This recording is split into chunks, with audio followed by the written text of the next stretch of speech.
We are here for the Expedition Viewer Tournament. This is, in fact, our winners' semi-finals. And it's LazyMinerva versus Celtic7Guardian. LazyMinerva is running a deck that is all about having a lot of Aegis unit. Oh, sorry, no, that was, I apologize. This is an Argenport list. The other one was from Militia Kills. And Celtic7Guardian is running their mono time list, which has kind of just crushed everybody. It's been running people over. This list has gone very, very well. So we'll see what happens here. Starting off with Initiate is great for Celtic.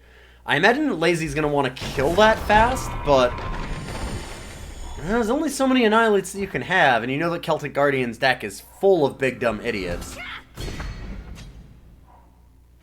And there's Tocas. Got a couple of Howling Kurtars here, which are solid units, but not doing a whole lot right now. I have to imagine that an Annihilate comes down on Tocas, but it's going to first see if Celtic7Guardian uses the twist on it, because that's going to be a little bit more of a waste of Celtic's turn. So pretty smart little, like, pause here and wait. Ooh, and Celtic actually decides not to attack, which ends up being bad here, but it's a smart play. It's just trying to see if a Defiance is being held up, because it does feel like there's something happening from Lazy. So I do like that.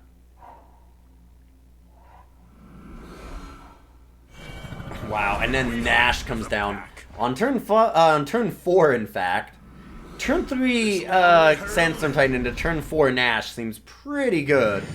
It is going to get annihilated, though. So, I mean, Celtic7Guardian just has one card in hand, and LazyMinerva is on Kurtars, so that might be a real problem. Kurtar is obnoxious, and these gunslingers will start to stun things. There's also going to be a few turns of these Kurtars getting empowered and just slamming in for free. Okay, Obelisk is good. Obelisk is quite nice. Kind of a problem where Relentless Deadshot can actually stun the Tocas. Oh, nice. And then let's a decent attack get in here.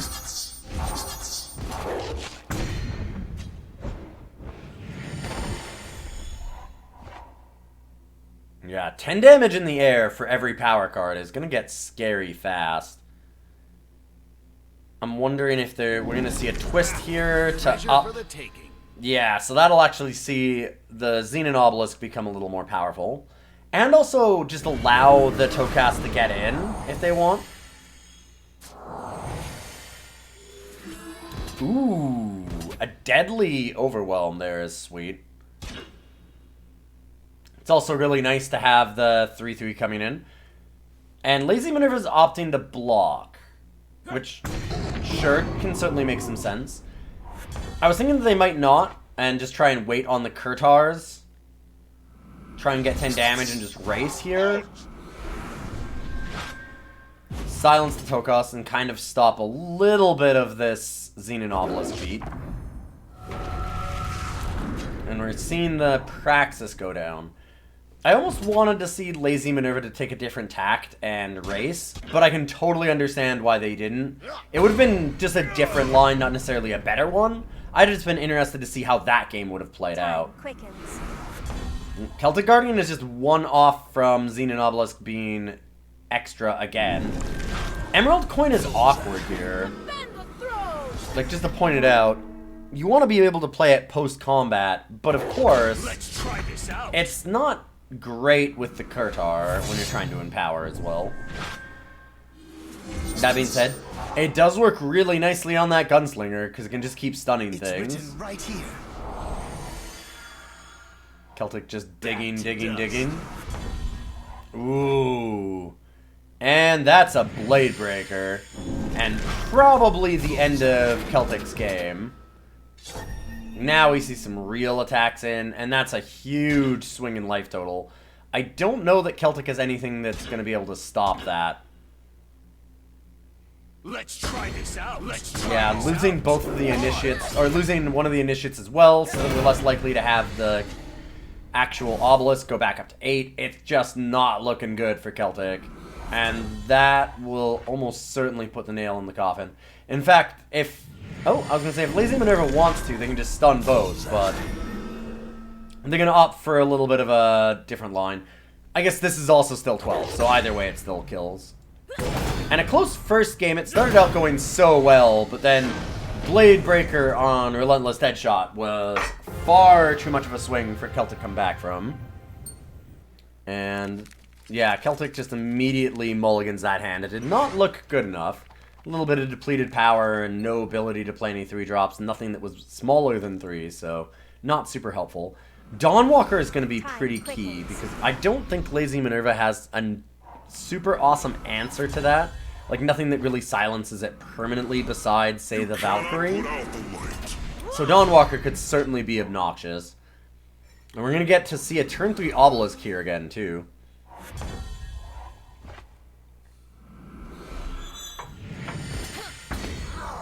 Celtic Guardian's curve outs have been really, really strong.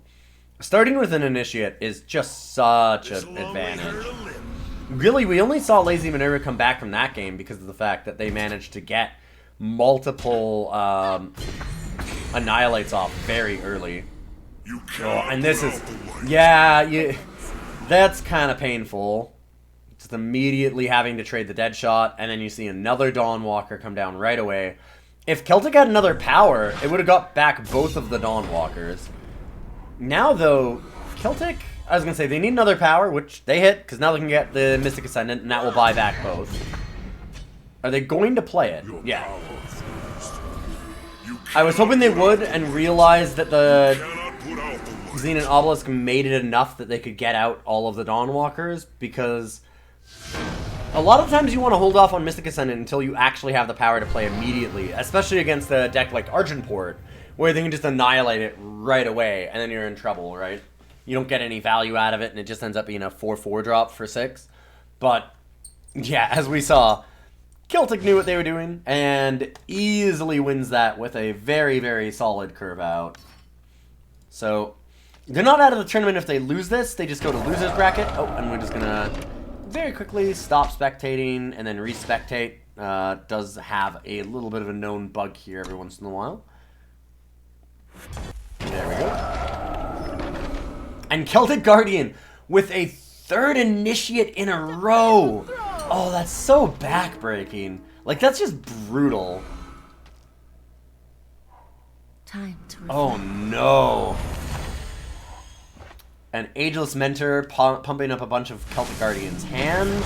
We don't know how much, but I can't imagine that it's nothing. Yeah, Lazy's just going to fire off the Finest Hour and get rid of the Ageless Mentor, which... sure, it gets rid of the 2/3. Unfortunately, the damage is done, right? If there's more, it's a problem. Ooh, and LazyMinerva is going to get aggressive here. Just slamming in the Annihilate. Hoping to stop any of the big plays here. This is sweet. Thank you very, very much for that raid, Kalos. I really appreciate it. We're in the middle of a viewer tournament. We've got LazyMinerva versus Celtic Guardian, Mono Time versus Argenport, all expeditions. This has been going on for quite a while. We've been having it for about a month, slowly. And LazyMinerva just kind of desperately looking for a power card here so they can get Silverwing. And that'll do it, although it's awkward. I mean, Silverwing would have been nice, and it basically is depleted power. But it does let the Kurtar get in, and I'm pretty sure that Lazy's happy enough to see it.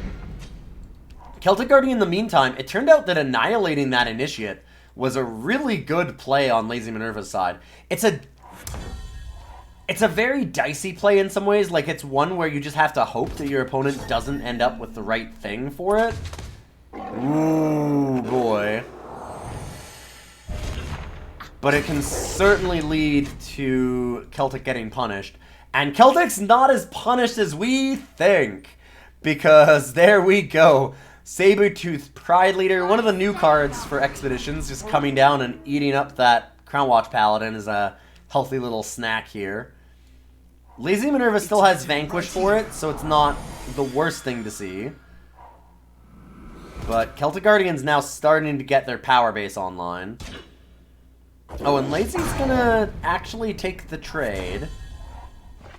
And probably now slam Chemo and Crownwatch. Lazy's starting to stack up those Warcry triggers. This could become a problem. Celtic has a lot of big dumb idiots, and they're bigger and dumber thanks to Ageless Mentor. But I don't know that it's enough against the flyers that we're seeing here from Lazy. Not to mention that, of course, getting that Initiate was so good. And now we've got Reyna, which Lazy put in early on thinking kind of metagaming against the field, hoping that it would matter. And it hasn't been a big deal, but it's just massive here. So it's going to be a pretty huge problem for Celtic. Yeah, and I'm not sure that they have an amazing way out of this. It's written right here. Gonna keep digging for some more answers. Might buy some time if Celtic decides, or if LazyMinerva decides that it's dangerous enough to go after that. But I'm of the opinion that Lazy should probably still just keep going face. Yeah, and Lazy agrees. I mean, they've got lethal in 2 turns. It just makes so much sense to just go right at Celtic Guardian's face and hope that you can go for that. There is going to be a refresh here from Celtic, I've got to imagine. Yeah, to try and buy some time. Celtic probably looking for their Sandstorm Titan, which they have. Although, here comes Thrashing Dune Wurm, and it does take care of the flyer. So it's not totally over here. We must hold back the Problem is how big are the units going to be that LazyMinerva has? Because Celtic's units are large, but there's a lot of Warcry on Minerva's side. Like, there is an unbelievable amount. And we've got Tocas coming in. Oh, no! Oh, not only just a silence effect, but also a 12-12 flyer, so we've got lethal right away. Hello, friend. No kidding. That is bad, bad news for Celtic. Alright, Xumucan is nice, but it doesn't fly. And Celtic desperately needs to find a flyer. If they can find something like a Sandstorm Titan, or some way to stop this Valkyrie, there is a real chance for them to come back from this. Ooh, that doesn't look good, though. That's just digging for answers, and it looks like Celtic might be going to the loser's bracket here. LazyMinerva deciding not to block. And that is the game. Alright, Celtic with no tricks up the sleeve, and ends up losing it in a really close race. If there was a Sandstorm Titan that comes down, I don't know that LazyMinerva can get back out of that, because that was a massive board position that Celtic built up in a very short period of time. But in 3 games, it goes to LazyMinerva, and LazyMinerva advances all the way to our winners finals, sending Celtic down into the losers bracket. So we now have the losers finals and the winners finals, LazyMinerva and Celtic Guardian. Celtic Guardian is going to be one of the participants in the losers final, and then we're going to have LazyMinerva in the winners final. And how this works is that after we have... So actually, no, this will be... sorry, not the winners final. This will just be the grand finals. But what it is that the grand finals will have a reset. So it's a double elimination tournament, and what that means is that now LazyMinerva essentially has 2 lives. So the next person that goes into the winner bracket and actually has the grand finals versus LazyMinerva will have 1 life, but Lazy will have 2. So if they beat LazyMinerva in the match, they actually have to take a second match off of them. So that's not going to be 1.